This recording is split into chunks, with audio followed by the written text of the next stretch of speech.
नमस्कार। आकाशवाणी से विश्व दर्पण के साथ मैं लवलीन निगम।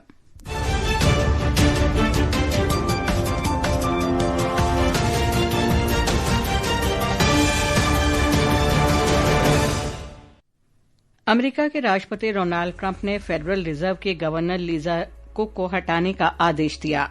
ऑस्ट्रेलिया सरकार ने यहूदी विरोधी अपराधों में शामिल होने के कारण ईरानी राजदूत को निष्कासित किया। इजरायल में महत्वपूर्ण सुरक्षा कैबिनेट बैठक से पहले गाजा में संघर्ष समाप्त करने और बंधकों की वापसी की मांग करते हुए विरोध प्रदर्शन किया गया। और श्रीलंका के पूर्व राष्ट्रपति रानिल विक्रमसिंघे को न्यायालय ने सरकारी धन के दुरुपयोग के मामले में जमानत दी। अब समाचार विस्तार से। राष्ट्रपति डोनाल्ड ट्रंप ने फेडरल रिजर्व की गवर्नर लीजा कुक को बर्खास्त कर दिया है।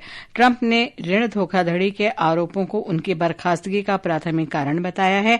कुक हाल ही में ऋण धोखाधड़ी के आरोपों पर ट्रंप प्रशासन की जांच के दायरे में आई थी।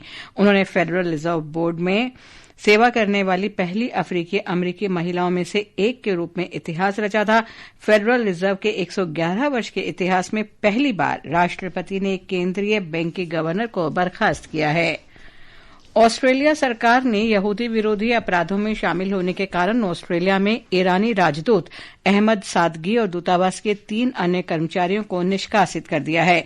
उन्हें देश छोड़ने के लिए 7 दिन दिए गए हैं। प्रधानमंत्री एंथनी अल्बनीज ने इस शत्रुतापूर्ण व्यवहार के जवाब में तेहरान में ऑस्ट्रेलिया के दूतावास को बंद करने की घोषणा की है।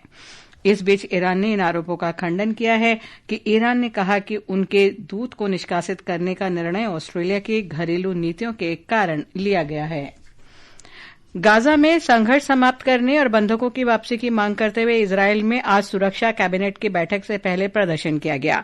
प्रदर्शनकारियों ने तल अवीव में सड़कों पर इजरायली झंडे फहराते हुए बंधकों की तस्वीरें प्रदर्शित की। प्रदर्शनकारी शहर में अमेरिकी दूतावास के पास और देश भर के विभिन्न मंत्रियों के घरों के बाहर एकत्र हुए। सुरक्षा कैबिनेट की बैठक का एजेंडा युद्ध विराम और बंधकों की रिहाई के लिए नए सिरे से बातचीत पर चर्चा के लिए हो सकता है। श्रीलंका के पूर्व राष्ट्रपति रानिल विक्रमसिंघे को आज कोलंबो फोर्ट मजिस्ट्रेट कोर्ट ने सरकारी धन के दुरुपयोग के एक मामले में जमानत दे दी। ब्यौरा हमारे संवाददाता से। उन्हें पिछले शुक्रवार सरकारी धन के दुरुपयोग के आरोप में गिरफ्तार कर लिया गया था। मजिस्ट्रेट निलुपुली लंकापुरा ने उन्हें 5-5 बिलियन रुपए के 3 जमानतों पर रिहा करने का आदेश दिया। श्री विक्रमसिंघे इस समय कोलंबो नेशनल हॉस्पिटल के आईसीयू में हैं और उन्हें अदालत की सुनवाई में वीडियो लिंक द्वारा हिस्सा लिया। उनके वकीलों ने मेडिकल रिपोर्ट पेश की जिसमें 3 करोनरी धमनियों के ब्लॉक होने और अन्य स्वास्थ्य जटिलताओं का जिक्र है। अदालत से विशेष रियायत की मांग इसी आधार पर की गई। श्री विक्रमसिंघे श्रीलंका के पहले पूर्व राष्ट्रपति हैं जिन्हें भ्रष्टाचार के आरोप में गिरफ्तार किया गया है। विश्व दर्पण के लिए कोलंबो से मैं अहमद मोइन फारूकी। लिथुआनियाई संसद ने आज सोशल डेमोक्रेटिक पार्टी के इंगा रुगिनियन को लिथुआनिया का नया प्रधानमंत्री नियुक्त करने की स्वीकृति दे दी। संसद की मंजूरी के बाद सामाजिक सुरक्षा और श्रम मंत्री रुगिनियन के पास अब नए मंत्रिमंडल को संसद में मतदान के लिए पेश करने के लिए 15 दिन का समय है। वियतनाम के उत्तरी और मध्य क्षेत्रों में तूफान काजिकी से 3 लोगों की मौत हो गई और 10 अन्य घायल हो गए। तूफान के कारण मूसलाधार वर्षा, तेज हवाएं चलीं तथा व्यापक बाढ़ आई। तूफान के कारण 6,800 से अधिक घर क्षतिग्रस्त हो गए। बड़े पैमाने पर खेतों में पानी भर गया और करीब 18,000 से अधिक पेड़ गिर गए। बिजली के बुनियादी ढांचों को भी काफी नुकसान पहुंचा। उधर पाकिस्तान में लगातार हो रही बारिश से खैबर पख्तूनख्वा प्रांत में बाढ़ जैसे हालात हो गए हैं। इससे कृषि भूमि और आवासीय क्षेत्रों को नुकसान हुआ है। स्थानीय आपदा प्रबंधन विभाग के अनुसार 15 अगस्त से अब तक 400 से अधिक लोगों की मौत हो चुकी है। प्रभावित इलाकों में गंभीर बीमारियों के मामले लगातार बढ़ रहे हैं। राहत और बचाव कार्य जारी हैं। ये आकाशवाणी है और आप सुन रहे हैं विश्व दर्पण। प्रधानमंत्री नरेंद्र मोदी ने कहा है कि भारत की मेक इन इंडिया यात्रा में एक नया अध्याय जुड़ रहा है। गुजरात में टीडीएस लिथियम आयन बैटरी संयंत्र में हाइब्रिड बैटरी इलेक्ट्रोड के उत्पादन का शुभारंभ करने के बाद उन्होंने कहा कि मेक इन इंडिया और मेक फॉर द वर्ल्ड के राष्ट्रीय लक्ष्य में आज महत्वपूर्ण दिन है। आज से भारत में बने इलेक्ट्रिक व्हीकल्स 100 देशों को एक्सपोर्ट किए जाएंगे। साथ ही आज हाइब्रिड बैटरी इलेक्ट्रोड मैन्युफैक्चरिंग भी स्टार्ट हो रही है। आज का ये दिन भारत और जापान की फ्रेंडशिप को भी नया आयाम दे रहा है।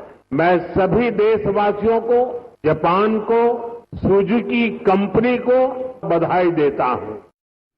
श्री मोदी ने कहा कि भारत के पास बड़ी संख्या में युवा और कुशल कामगार हैं। भारत के पास डेमोक्रेसी की शक्ति है और भारत के पास डेमोग्राफी का एडवांटेज है हमारे पास, इसलिए कि हमारे हर पार्टनर के लिए विन विन सिचुएशन बनाता है। मारुति सुजुकी जैसी कंपनियां मेक इन इंडिया की ब्रांड एम्बेसडर बन चुकी है। प्रधानमंत्री नरेंद्र मोदी रणनीतिक साझेदारी मजबूत करने के लिए जापान और चीन की यात्रा पर बृहस्पतिवार को रवाना होंगे। विदेश सचिव विक्रम मिस्री ने नई दिल्ली में कहा कि श्री मोदी 29 और 30 अगस्त को जापान के प्रधानमंत्री शिगेरू इशिबा के साथ 15वें भारत जापान वार्षिक शिखर सम्मेलन में भाग लेने के लिए जापान में रहेंगे। Shri Narendra Modi is embarking on an official visit to Japan on the evening of 28 August. He will be in Japan on the 29th and the 30th of August for holding the 15th India-Japan Annual Summit with the Prime Minister of Japan, His Excellency Shigeru Ishiba. This will be a visit that will be fully dedicated to the bilateral agenda between India and Japan. इसके बाद प्रधानमंत्री चीन की यात्रा पर रवाना होंगे। प्रधानमंत्री चीन के राष्ट्रपति शी चिनफिंग के निमंत्रण पर 31 अगस्त और 1 सितंबर को शंघाई सहयोग संगठन एससीओ के राष्ट्राध्यक्षों की 25वीं बैठक के लिए चीन के तियानजिन जाएंगे। रक्षा मंत्री राजनाथ सिंह ने आज विशाखापट्टनम में भारतीय नौसेना के 2 उन्नत युद्धपोतों आईएनएस उदयगिरी और आईएनएस हिमगिरी का जलावतरण किया। इस अवसर पर रक्षा मंत्री ने कहा कि ये भारत सरकार की मेक इन इंडिया और आत्मनिर्भर भारत पहल की सफलता को दर्शाता है। आईएनएस उदयगिरी और आईएनएस हिमगिरी की कमीशनिंग आत्मनिर्भर भारत के सपने की एक साकार होती तस्वीर है। साथ ही हमारे विजन और कमिटमेंट का भी यह प्रमाण है। मैं इंडियन नेवी को इस अवसर पर विशेष बधाई देता हूं। आईएनएस उदयगिरी और आईएनएस हिमगिरी के शामिल होने से हमारी नेवी की स्ट्रेंथ, उसकी रीच और उसकी रेजिलियंस में भारी बढ़ोतरी होगी, ऐसा मेरा विश्वास है। पहली बार भारत के 2 प्रतिष्ठित शिपयार्डों से 2 प्रमुख लड़ाकू जहाजों का एक साथ जलावतरण किया गया है। भारत और कुवैत के बीच विदेश कार्यालय परामर्श का 7वां दौर आज नई दिल्ली में संपन्न हुआ। बैठक में दोनों पक्षों ने आपसी संबंधों की व्यापक समीक्षा की और परस्पर हित के क्षेत्रीय और अंतर्राष्ट्रीय मुद्दों पर विचार विमर्श किया। भारत और दक्षिण अफ्रीका के बीच आज कृषि पर संयुक्त कार्य समूह की 5वीं बैठक आयोजित हुई। कृषि क्षेत्र में द्विपक्षीय सहयोग अधिक प्रगाढ़ बनाने की दिशा में दोनों पक्षों ने इसे महत्वपूर्ण बताया। और अब खेल खबरों के साथ हैं शक्ति प्रताप सिंह। सिफ्त कौर सामरा ने एशियाई निशानेबाजी चैंपियनशिप की 50 मीटर राइफल 3 पोजीशंस स्पर्धा के व्यक्तिगत वर्ग में स्वर्ण पदक जीता और टीम स्पर्धा में भी स्वर्ण पदक दिलाया, जहां अंजुम मुगदिल और आशी चौकसी ने सामरा का साथ दिया। उधर गुजरात के अहमदाबाद में खेली जा रही कॉमनवेल्थ वेट लिफ्टिंग चैंपियनशिप के दूसरे दिन कोयल बार ने महिलाओं के 53 किलोग्राम वर्ग में 192 किलोग्राम वजन उठाकर युवा और जूनियर वर्ग में नया विश्व रिकॉर्ड कायम करते हुए स्वर्ण पदक अपने नाम किया। वहीं सीनियर वर्ग में स्नेहा सोरेन ने रजत पदक जीता। भावना गोगोई ने महिलाओं की 58 किलोग्राम वर्ग में युवा श्रेणी का स्वर्ण पदक जीता। पुरुषों में अनिक मोदी ने युवा वर्ग में स्वर्ण पदक, यश ने जूनियर वर्ग में स्वर्ण पदक और राजा मुथुपंडी ने सीनियर वर्ग में रजत पदक अपने नाम किया। नेपाल में आज हरतालिका तीज बड़े उत्साह के साथ मनाई गई। इस अवसर पर पशुपतिनाथ मंदिर के बाहर लाल जोड़े और पारंपरिक आभूषणों से सजी महिलाएं श्रद्धालुओं की लंबी कतार देखी गई। अंत में मुख्य समाचार एक बार फिर। अमेरिका के राष्ट्रपति डोनाल्ड ट्रंप ने फेडरल रिजर्व की गवर्नर लिजा कुक को हटाने का आदेश दिया। ऑस्ट्रेलियाई सरकार ने यहूदी विरोधी अपराधों में शामिल होने के कारण ईरानी राजदूत को निष्कासित किया। इजरायल में महत्वपूर्ण सुरक्षा कैबिनेट बैठक से पहले गाजा में संघर्ष समाप्त करने और बंधकों की वापसी की मांग करते हुए विरोध प्रदर्शन किया गया। और श्रीलंका के पूर्व राष्ट्रपति रानिल विक्रमसिंघे को न्यायालय ने सरकारी धन के दुरुपयोग के मामले में जमानत दे दी है। इसके साथ ही विश्व दर्पण का ये अंक समाप्त हुआ। नमस्कार।